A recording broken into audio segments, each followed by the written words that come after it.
Hey, what's up, guys? We're here on Adobe Live Spotlight series where we highlight your favorite artists. I'm Christina Young. I'll be your host. And today we're joined by the legendary, multi-talented, my dear friend, Alice Lee.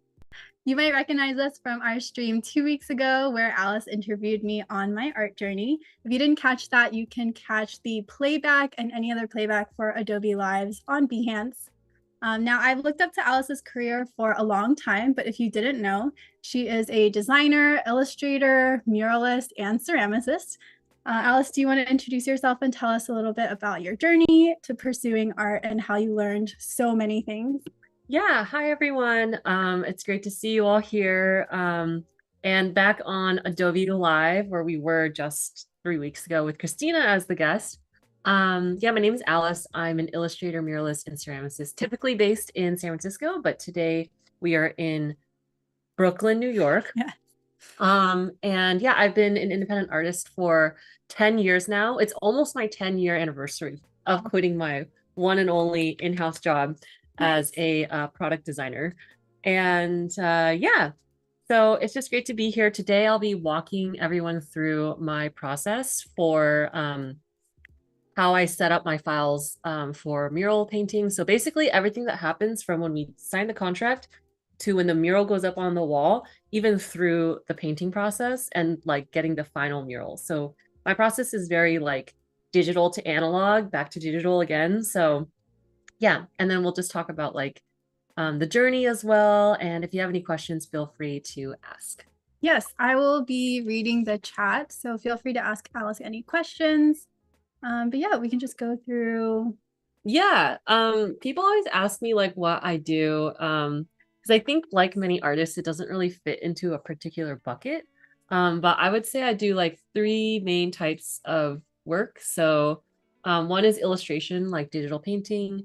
The other is murals. So these are some of the larger scale pieces that I've done. And then the last, which is kind of new, is ceramics. And I always say I have a 4th category, which is just like miscellaneous fun projects. So kind of just random things like making like furniture, etc. Yeah. How did you go from, so I already know this, but if you don't know, Alice did not go to art school. So do you want to talk about the journey from not art school to being a full-time independent artist? Yeah. It was a very winding road. And art school, I actually studied business undergrad at Wharton at Penn. And I didn't like it. I didn't like the culture there. Happy to speak on it more, but I feel like it's self-explanatory as to why someone wouldn't enjoy the kind of more cutthroat Slytherin nature of the school. And so I took a leave of absence, during which I got to do an internship where I learned design. And then from there, I started working as a product designer at Dropbox after I graduated. And then from there, I decided to get a job and become an independent artist because I wanted to invest in growing myself. And that was now almost 10 years ago. Yeah, like 10 years minus 1 month. So yeah. Almost there. Yes. Also, we like to ask a random question of the day. Oh, go for it. Well, my go-to random question of the stream is always, what was the last thing that you ate? So if you're joining us in the chat, feel free to introduce yourself, say where you're from, and also maybe like the last thing you ate. But yeah, Christina, what was the last thing that you ate? The last thing I ate the same candy that I'm currently eating. The last thing I ate was a rice cake. It was really good. We have a pie of the mural process. Yes. So basically this is, I basically have recently completed a bunch of murals, and I like organize my working files in a way that I think kind of tells the like chronological story of like the process. But basically this is what happens like right after you sign the contract and you've worked out the logistics, like scissor lift, boom lifts, scaffolding ladders, like all that stuff. worked out, and then you are on the art part of the process. So like this was a mural that a set of murals that I recently painted for a client in the East Bay. And so the first thing that I always ask is like, do you have a picture of the wall? Like a straight on shot, or in this case, the client had blueprints, which are here. And then I did like a quick set of sketches. So my idea was to do these like flowing fish that were like swimming through the walls. And in particular, I thought this wall could be nice to have like a yin yang kind of fish. So like a lighter fish with darker fins and a darker fish with lighter fins. And then on this side, there could be like one big fish. And then I noticed that over here is where the cars drive through. So I thought it'd be cool to like have the fish be greeting you almost when you're driving through. Aw. Yeah. And then from there, it's just a bunch of, refining the sketch from this stage to adding in colors and mocking it up as well with their renders, which I'll also do a little demo of to just show how I like mask off shapes and then use clipping masks to put in my designs. But yeah, do you have any questions so far? Because I feel like I'm going kind of fast. No, you're doing great. I think let's just jump into Photoshop. Why not? Oh yeah, well, okay. Before we jump into Photoshop, this part of the process is, I think, the more interesting part of the digital design process. So here we started, so you can see, went with a cooler palette, started trying to bring color back in. I was trying out these like brighter, more saturated and warm colors, and found this like orange and blue color scheme. And I actually resisted this at first. I thought that this color scheme was the most interesting, actually. Oh, really? Yeah, because I felt like and this is just like maybe me being a bit of an overthinking artist, but I felt like this color scheme is like very expected for a mural with koi fish. This is like a bit cooler, like cool toned, so I would never like see this. Like I don't know, it's like more rare to see. But then I felt like I like this warmer tone better, actually. And even though it's a bit more expected, if you just like squint and just like abstract it away from the fact that it's like two koi fish, I actually like this color scheme overall, this combination of colors. Did you make this version because of client feedback, or like did you just play around with it more? Yeah, so all of these iterations are a combination of me playing around and also client feedback. So like in our project, we had like a number of revisions, scope revisions baked in, which is very key to put in your contracts. So yeah, this was all baked in. And then yeah, once we finalize this design, I always do create like a printout like this where I've like taken out all of the colors that are in my design.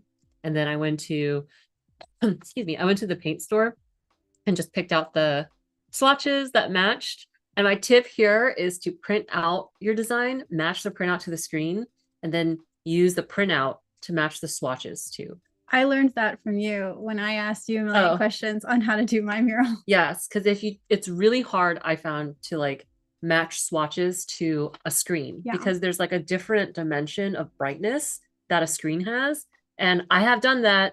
And then I had to like, and then this is like the next step that I do before we get to the wall is I will also give all of the color yellow Y1, Y2, B1, B2, B3, B4, because it's easier to say like pass me the B4 instead of like pass me the 2060-50. And then because I worked with an assistant on this, which is Johan, who also works in the studio that we're in right now. I decided to label all these colors, like this is B4, this is B3, B2, so that he wouldn't ask me like a million questions, like what's that, so it's just like easier because no one can read your mind. So it's like a giant paint by numbers. Yeah, and this works well with my style. But in the past, when I've done like blendy colors, I guess I would probably label like the ends of the spectrum for like blends. So do you do this only if you're working with an assistant, or do you also do this for your own reference? I think I would just do this if I was working with an assistant, because I think if I were by myself, I'd understand my like convoluted setup. Um, yeah. And I also visited the wall and I took a bunch of pictures. So I can show you like, oh, didn't get there yet, but basically all I did here was take the picture and then I just like quickly masked in a shape with the polygonal Lasso. how do you Polygonal lasso tool. polygonal lasso tool. Um, so Is that right? yeah, hexagonal, polygonal. Okay, the lasso tool set to like the straight option, not the curve option. And then this is just like really quick, not supposed to be like precise. But just, after that, and then I just like popped in my design just to make sure, it like looks correct. And yeah, I got the previews in. And then yeah, the next, okay, if you have any questions, because I feel like I'm going really fast, just like let me know. Okay. No questions so far. Does Alice do these herself or does she work with a team? Oh, Technically, do you use an assistant? yeah, I do all this like the art side by myself. Lately in the last like several murals that I've done, I've started working with an assistant and I really liked it. So I think I'm going to just continue working with assistants, painting assistants whenever I can. And then I also work with usually like an agency team, like a production team. And they handle all the mural logistics. And they're also usually the ones who like curated it. So they do all the production, logistics, curation, client feedback. For example, like with murals, like you have to ask, where's the closest electrical source? Where's the closest water source? Is there enough electrical power for my lift? How are we going to get the lift onto the site? Because a lift can only drive on like flat surfaces, etc. So yeah, A lot of things to keep in mind. yes. If you are somebody looking to get into murals, do you recommend like assisting somebody first? And also like how would a potential assistant slide into the DMs of a muralist? Yeah, that's a good question. I think, yeah, it's always nice to reach out. Some people have actually DM'd me and been like, next mural, you do like, can I assist? And I'm always looking for like candidates because You hear that? Johan moved to New York. You So ready? You want to be a muralist? yeah, I would say the like main like requirements are just like you be like able-bodied and like strong is always good. So It is very taxing physically. arm workouts, yeah. But yeah, on these murals I did get insurance, so I had to put the assistant under my insurance. So that is why I can't just have like any random person show up on the day off. But yeah, yeah, that's pretty much it. The way that I started painting murals, actually, I can go back to my mural page. The first mural that I ever painted was this one. It was in my your old studio. yeah. So this one I painted in my old studio, and I painted it because we thought we were gonna have to move out because our like master tenant, our friend, had to move. And so I was like, all right, the studio's done because like we don't have a master tenant anymore. So time to paint this wall because when am I going to get access to like such a beautiful wall? But then our friend Amy stepped in and she became the lead tenant for like the next like 6 years. So thanks, Amy. But then I just painted this anyway. And yeah, it was very like DIY. I think I only spent like maybe $100 total, which at the time I was like, oh my God, like this hobby is taking so much of my time and resources. Now looking back, like on average, I probably spend around $300 to $400 on paint. So Which this was you started this as a hobby. Yeah. And then now how long has it been since you started doing murals? This was 2018. So it's been about 6 years. And yeah. And then just used a ladder, used some tape we had laying around in the studio. I was so cheap, I didn't even buy white paint. So the white parts are just like the color of the wall. And I was very careful to not mess up. because we So you didn't have, can go over your yeah, mistakes. yeah.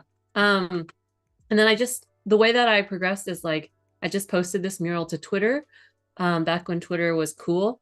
And then my second mural commission was this one for Webflow.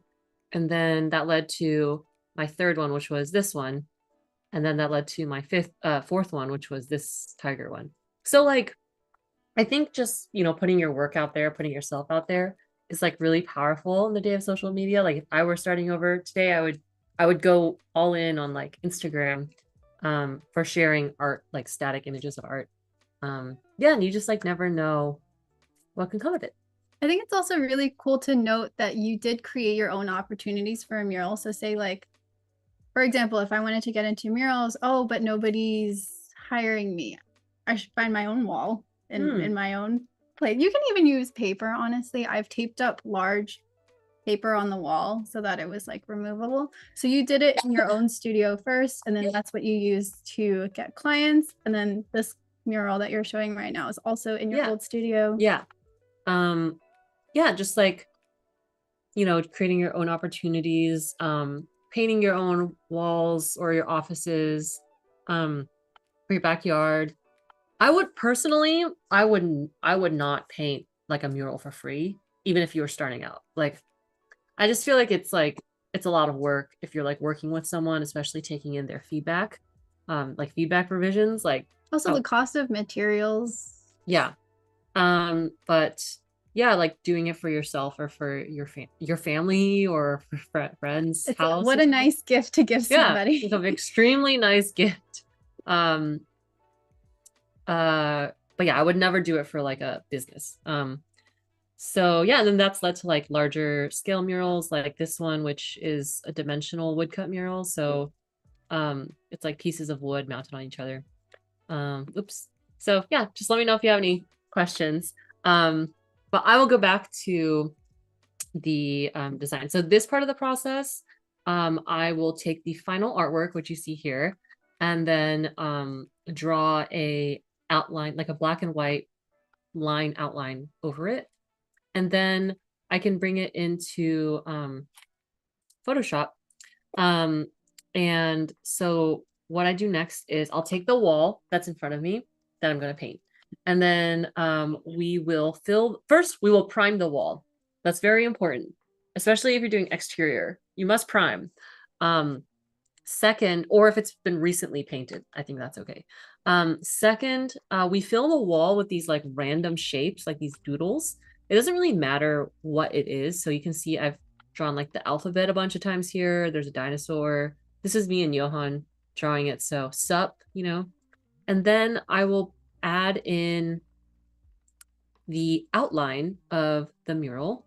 So first you do the doodle grid in person on the actual wall. Yes. Then take a picture of it.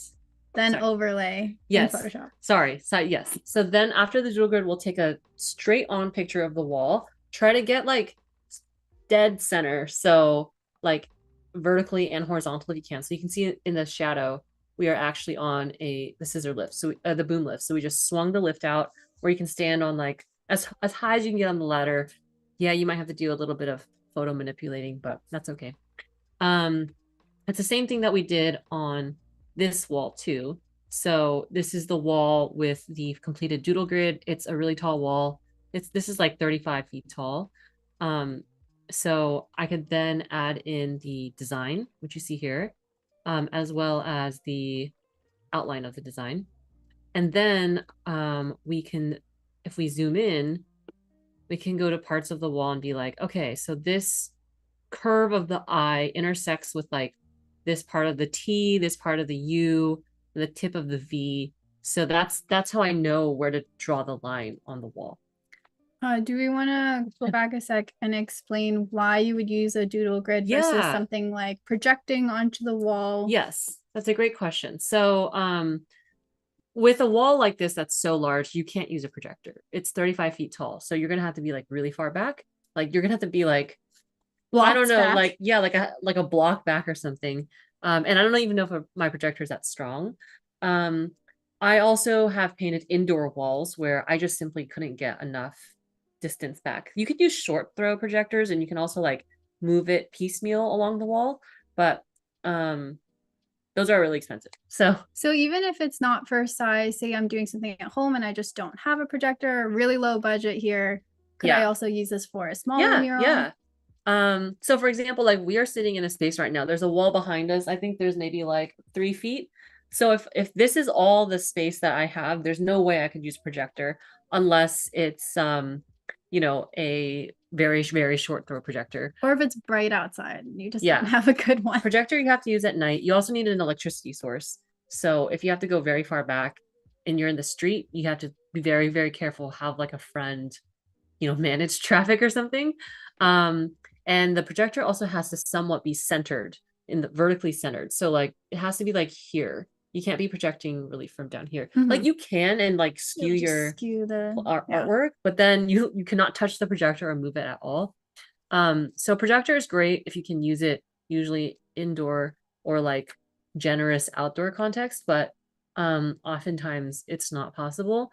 And a grid also could work, but to draw a perfect grid would take way longer than to draw a I was just gonna ask that. Yeah, like you could draw like a grid, right? Like, you know, line, line, line, line, line, but like that would take a really long time to draw, like space it out, measure everything. So the doodle grid technique just takes like the principles of the grid, and yeah, and lets you put it up in a really quick time. Like I think we put this up in like an hour, like the wow, doodle. That's really fast. Yeah, and then I came back the next day and I put up the actual outline of the wall in an hour. And I also think for really large walls, people do use a grid method, but that's a different, I feel like that's like a whole different class of murals. So yeah. Clever Devlin asks, who drives the lift? So usually I drive the lift. I don't think, let's see, I've only had one assistant on projects where I had a lift, and that was Johan. So actually Johan did drive the lift sometimes because it's kind of like a video game, you know, a joystick. Yeah, because there's like up, down, back and forth, and then like different like parts of the lift have different controls. But yeah, I think usually for insurance purposes, it should be me. Yeah. So you mentioned that you always should prime the wall, especially if it's exterior. So what kind of paint are you using here? For primer, Katerina asked, what kind of paint are you using usually? Oh yeah, so in the US where we're based, there's like Benjamin Moore, Sherwin-Williams, etc. And so all these brands just have a exterior primer, which is just like their primer with like no color. But you can also get primer with a paint color in it, and I don't think it's more expensive. So you could get like, for example, if this is your mural, and you really want to save time, you could get a primer that's like this B1 color and prime your entire wall in B1. Oh, smart. So then you don't have to paint the background. Yeah. And then another like little tip is the more colors you have, the more expensive. Like obviously you should do what fits your artistic budget, but it is a good thing to keep in mind. Like in California, the paints that I use from Benjamin Moore, the cheapest exterior paint is like $30. The smallest amount that you can get is a quart or a gallon.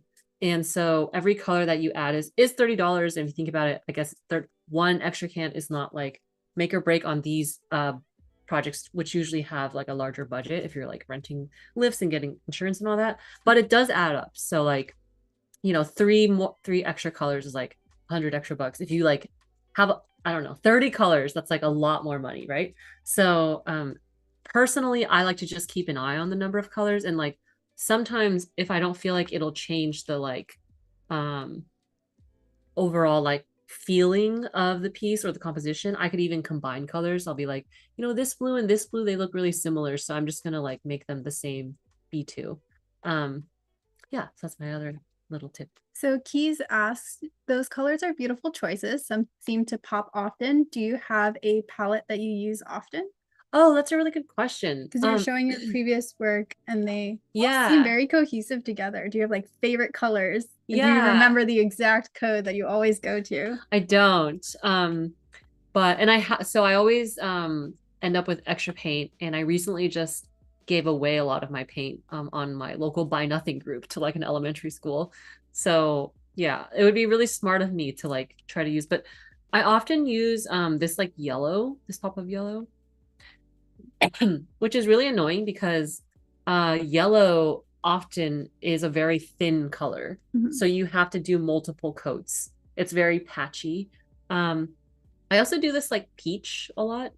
And then I often do this like dark deep blue as like my dark color instead of like straight up black. I'll do like a dark blue. Like all my girls, I think they're like versions of me. They're like Asian girls like me, Are but these all self-portraits? but they have like dark blue hair for some reason. I don't know why. Yeah. Cool. Yeah. Johan, who's next Oh, door hi, watching, Johan. who is also the assistant, Yeah. asks, what's the hardest part of the There's mural Johan. painting process, in your opinion? I think there's two parts. One is it's a lot of logistics to manage once you get to a larger wall and there's more stakes, like the client paid a lot of money or something like that.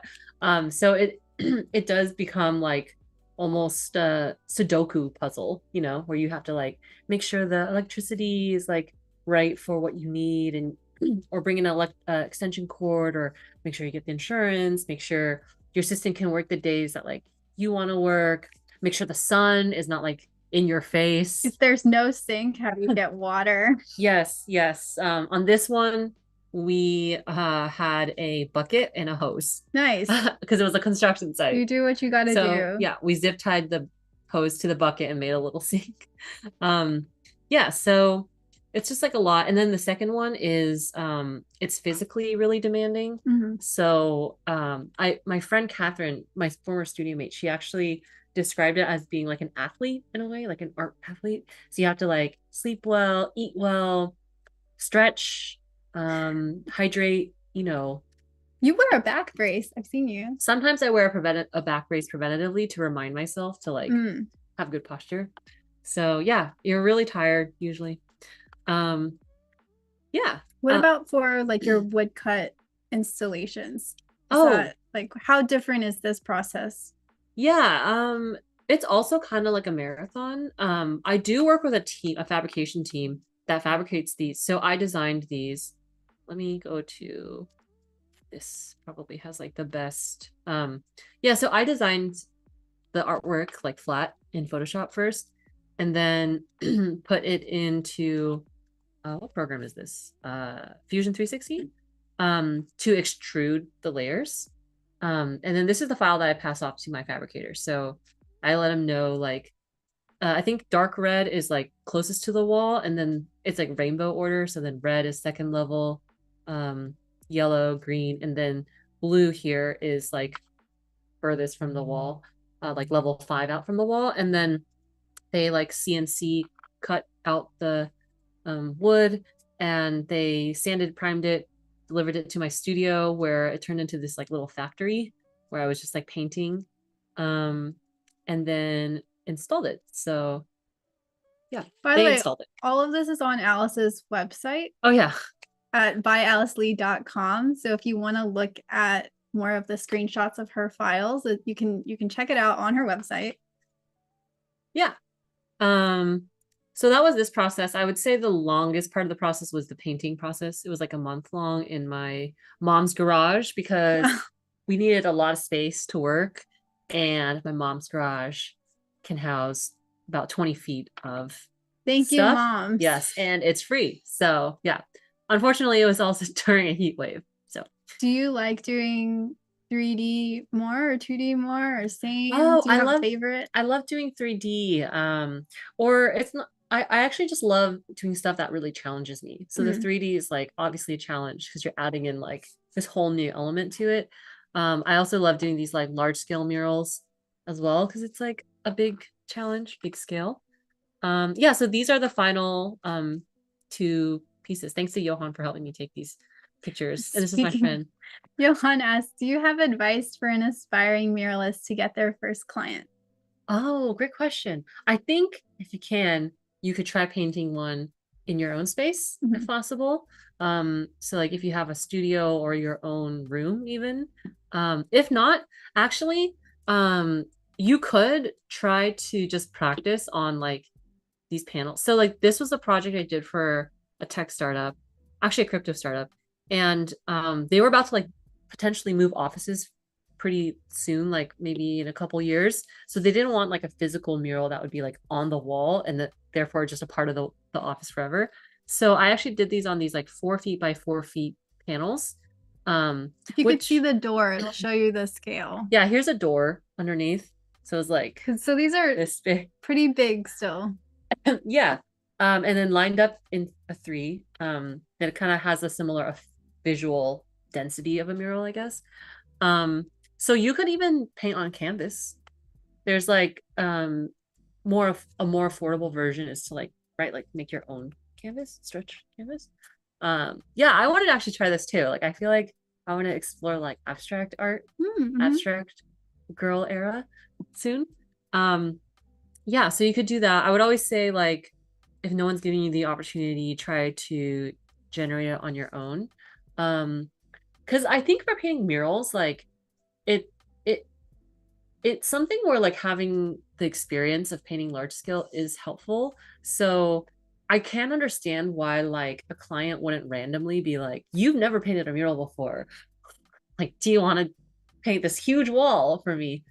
It happens, but like I can understand why like people wouldn't make that jump as maybe naturally as like, oh, you're an illustrator and like I need you to do like an ad campaign, even though you might not have done like an ad campaign. Like it's a bit more of a jump. So like I think if you have more examples, it's easier for like clients to kind of just see you in that way. Yeah. So once you have maybe you painted your own wall, or at least you've done like digital mock-ups, Yeah. that also works.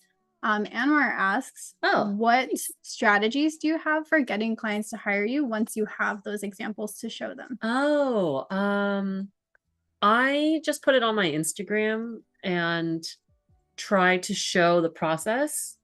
Because I think that's a pretty interesting part. I okay, I here's another okay, sorry.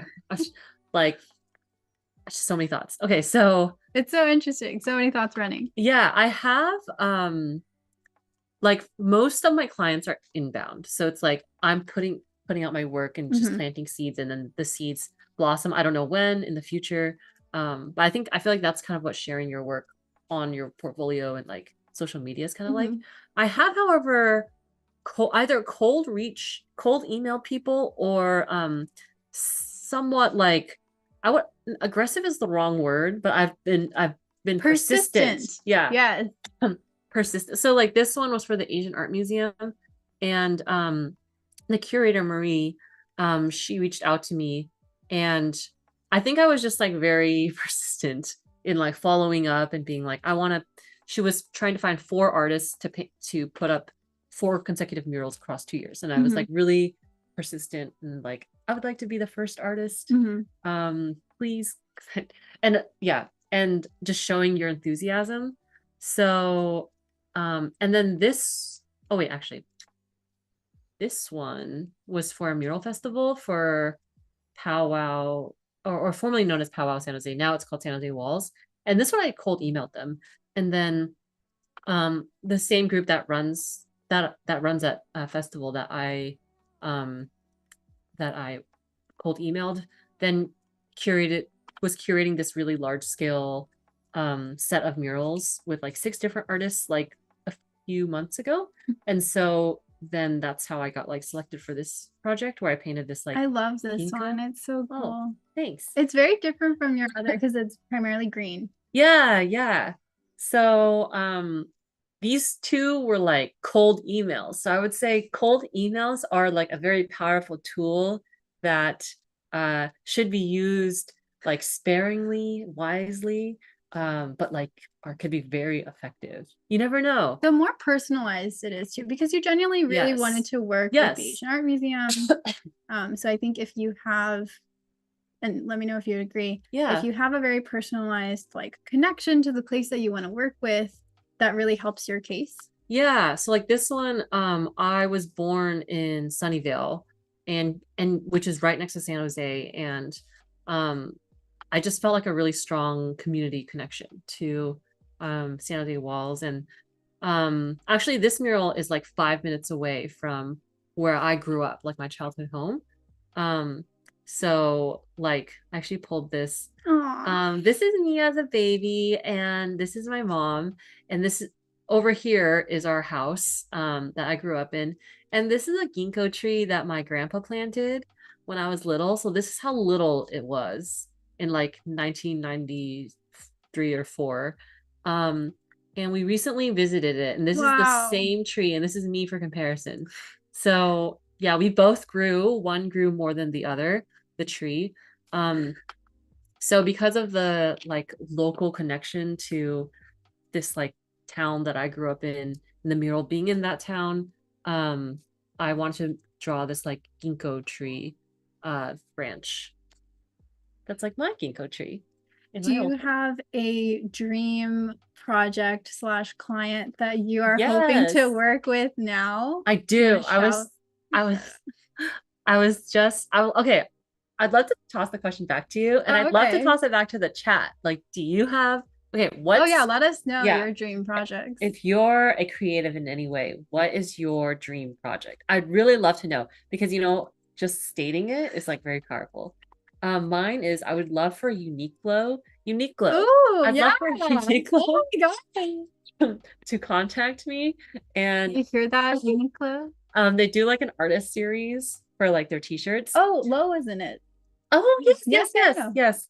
Um, and my friend Frankie also painted a mural for them in Japan. Mhm. So yeah, Uniqlo, I'm a I'm gonna ask her avid about that when she visits. I'm an avid consumer of your products.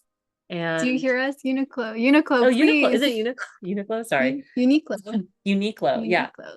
What's your dream client My dream, or collaborator? well, client, right? Well, right now I'm trying to work on more personal projects. Who's my dream? Who? I want to Whom? work with you. Whom is? Oh, Who? we'll collaborate. Let's Oh, collaborate. well, there you have it.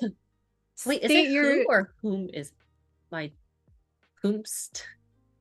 doesn't matter. Whom is? Yeah, ask people to collab with them and maybe they'll say yes. Yeah, yeah. Uniqlo, hit me up. I'm based in the Bay Area. I want to work with Uniqlo. Yeah, she lives in New York. I live in New So York. Uniqlo has a bunch of like flagship, right? Yeah, I Yeah. love Uniqlo. Anyway, let's get So back back to it. And to okay, did anyone share their dream clients? dream. Not yet, but we Okay, got some more let us questions. know who your dream clients are. Or dream Maybe collaborators, dream collaborators. maybe we can help you get there. Sanrio, Hello Kitty, Ooh. would love. Collab. Could do some stationery. I want to do like messenger stickers. Ooh, that would Oh. be cool. Ooh. Anyway, back Okay. to it. Anyone who works in Messenger, Christina wants to do Messenger. I stickers. do. Yeah, I think that'd be really cool.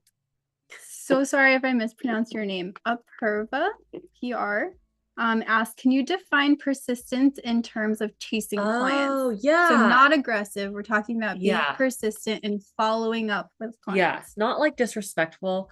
I think like for this one, originally Marie reached out to me because she was like she had a bunch of recommendations. Okay, this is the only time where like this actually worked where like do you ever see on social media where people are like I'm looking for an illustrator and then they get like 200 like replies and it's like 200 like fantastic illustrators and then you're like okay, I'm not gonna put my name in this like and there's 200 other candidates. This is the only time where like my friend nominated me because Marie posted about it, and then it actually like happened. All the other times have not panned out.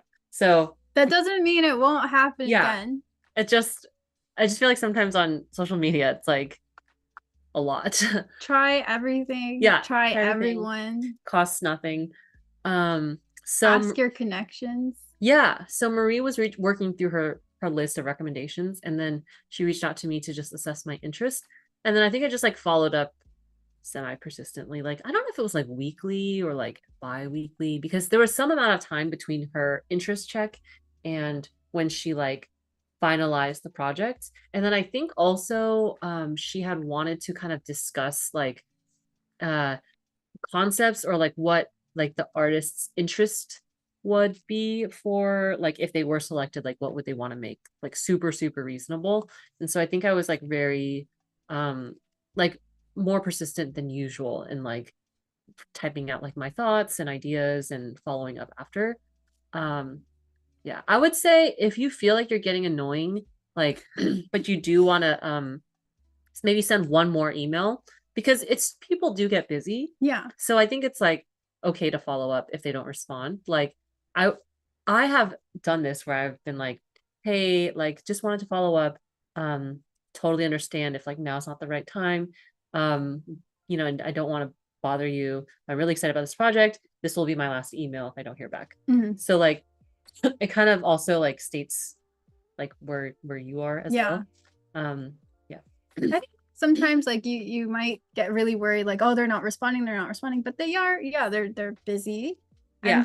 And sometimes they'll really appreciate it if you are persistent, because they're like, oh, here's somebody that really wants it, and they're helping me do some of the planning work by following up with me.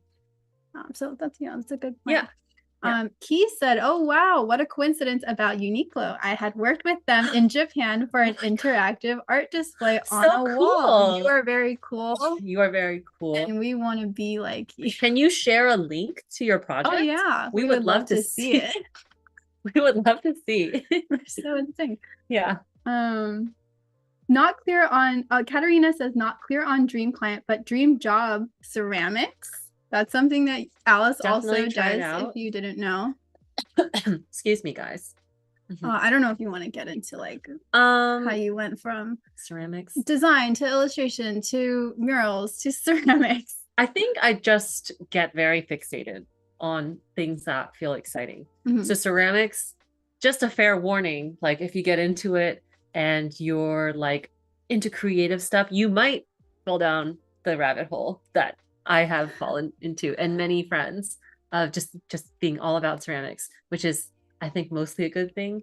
So yeah, I mean, I just got into it like last year, thanks to my friend Amy, actually.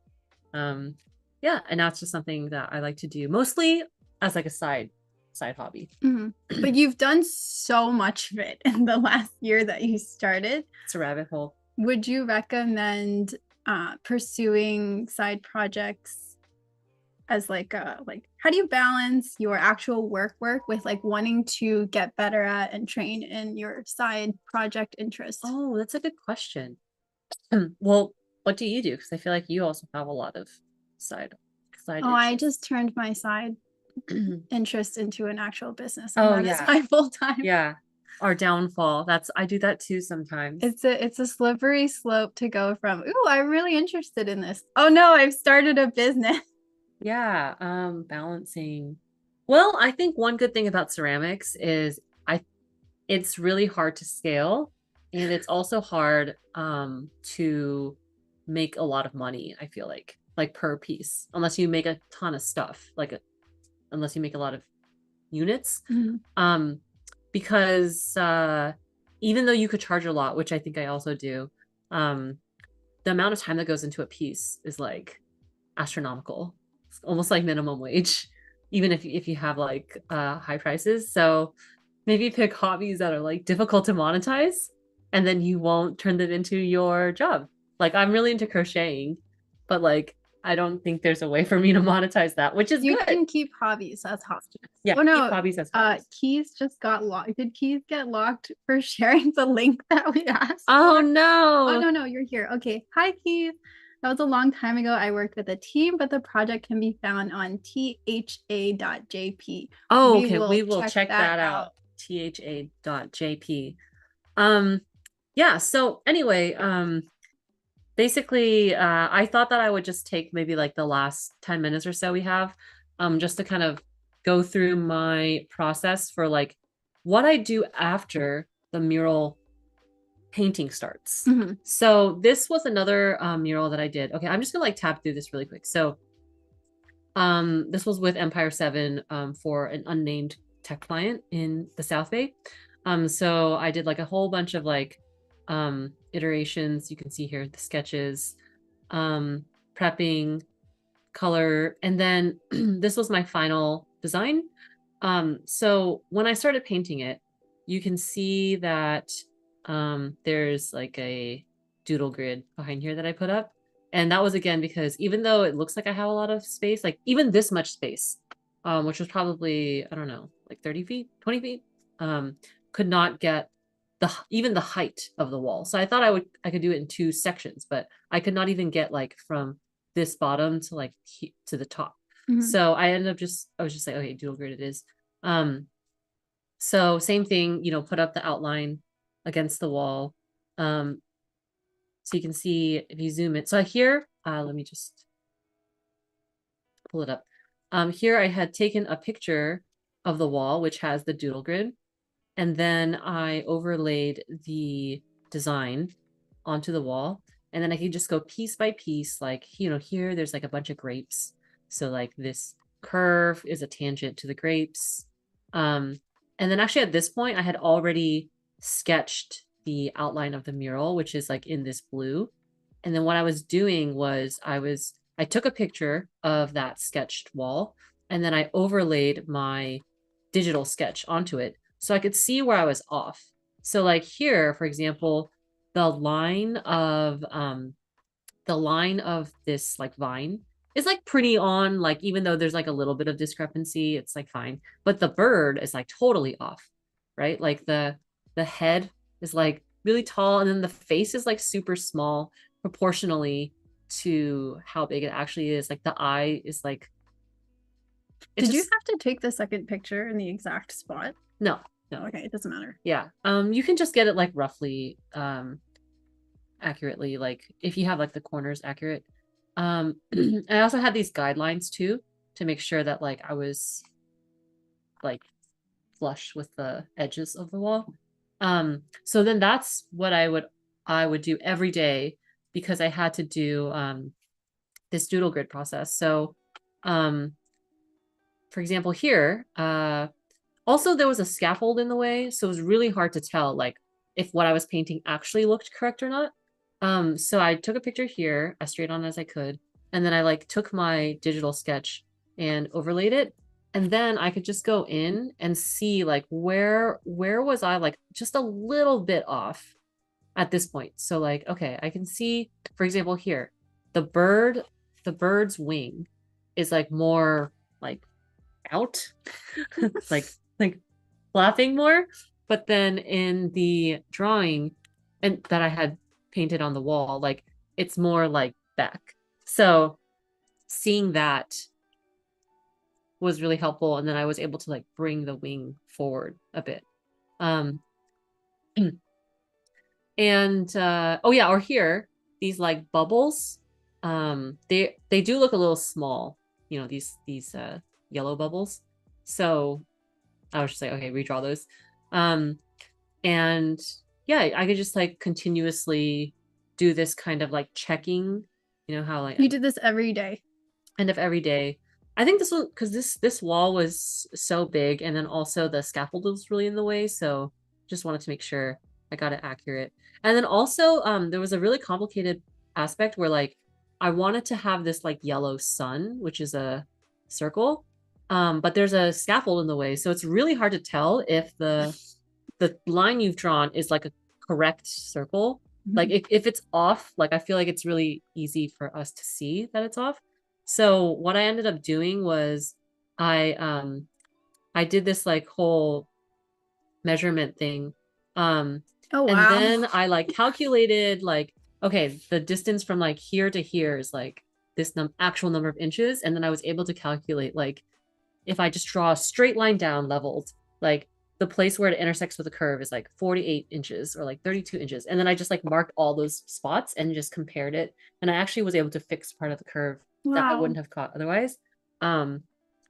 And then the final, I think it looked pretty straight. So do you use tape for your lines? Because we had a lot of people in chat saying how much they love frog tape. Oh yeah, frog tape. Do you usually just like freehand it, or are you using tape to mask? Yeah.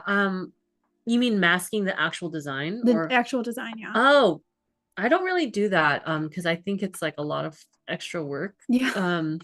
But I could totally see, excuse me, I could totally see why you would do that.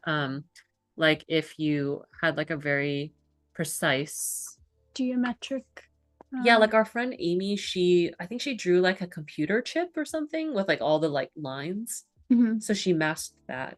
But Mm. I feel like it's like easier to just for me just to like draw it out. Oh, however, if you are doing uh like if you're doing a lot of like complex like gradient work like this, I masked all this stuff out. So like Oh yeah. to get this was because I was stupid and like I had designed this in Photoshop where it's like gradient tool, press G, gradient. And then I was like, oh, like I have to actually paint the So how gradient did now. you use a sponge? How did you blend this? Yeah, so I just like you had to think about like the order that you have to do things in.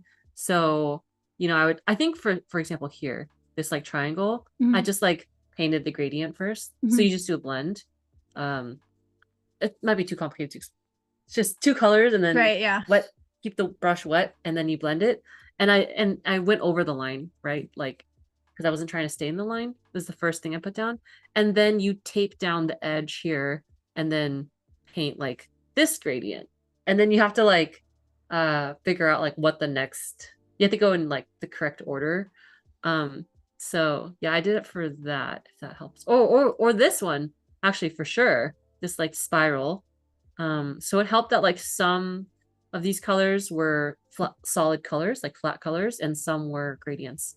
The flat colors were easier and could be Um, drawn last. Going back to the doodle grid real quick. Yeah. Um, Clever Devlin asked, what is used for the doodle grid? So like, does it depend on what the Oh, wall texture is? How are you putting the doodle grid on? yeah. So I used for this one, this was an indoor wall and it was on like a smooth wall, normal, I don't know, normal wall. So I just used chalk. However, this wall was stucco, which is like the really textured, um, very, very textured. You can see here, The kind of wall that would hurt if you Yeah, leaned on it. yeah. It's like sandpaper. Prickly. Yeah. So you can see here, we actually tried using chalk, but you could like barely see it. So then we ended up just doing spray paint, which was more fun.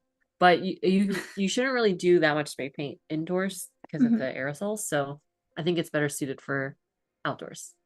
And then yeah, the outline over was spray paint for this or it was chalk. So in our last few minutes, is there anything you want to give as advice to people Oh, aspiring to get into? I know we already talked about it, but like last bit of advice for anybody looking to get into design, illustration, murals, ceramics, anything else they want to do. How do we get yeah. our dream clients? I don't know. I don't have the answer. Like Uniqlo. Okay, so I'm in New York right now. I'm here for the next like 2 weeks. I've been here for a week so far. I'm working remotely from here. And the last time I real like I've been here in between now and when I graduated from college, like over 10 years ago. But last time I really spent a long time here was in college because I went to school in Philadelphia. And this is really bringing me back to like like my college moments, In a and good way, bad way? in a good way, because in college, I really didn't like the culture at Mhm. Wharton. And so I took a leave of absence and I lived in New York for 6 months and did an internship where I did like design and coding and stuff. And it just gave me so much confidence. And it's just reminding me, it's bringing me back to that time of Mhm. like self growth and like I think yeah, I'm really glad that I took the leap of faith 10 years ago, quit my job and decided to invest the time in like growing my own artistic voice um instead of growing in someone else's like corporate voice. Mm. And so I don't know if I had advice for other people, Is your but advice to quit your job? no, Is that what no, it's not. I don't have advice to other people necessarily, but I guess my advice to myself, my younger self would be like, you have the right intuition and just keep going because yeah, opportunities will come and or you'll make your own. yeah, or you make your own and then you'll make friends with all these like really cool people who also are striking out and testing out their theories of what their life could direction could go in and really just trying to like live and and balance obviously the constraints of like career, finances, etc. So it works out, and or it's a work in progress. We're all works in progress. We're all figuring it out. Yeah. So Cool. Unico, hit me up, and then hit Christina up. Hit SF, us up. New York. We can collab too, maybe. Hit up. Yeah. Let's talk later. Because we are out of time actually. Yes. So thank you so much, Alice, for sharing your insight on murals and life. We talked a lot about life and freelancing. If you want to check out more of Alice's work, definitely go to her website or Instagram and check her out there. Leave some good vibes comments. Yeah, please. check out Christina. She's the Baobei shop. And Christina C. Young. I'm at by Alice Lee. We'd love to say hi. Next up, we have Ryan Selvey. So stay tuned, and thank you to everyone who joined us as well and asked so many great questions. Thanks, guys. Bye.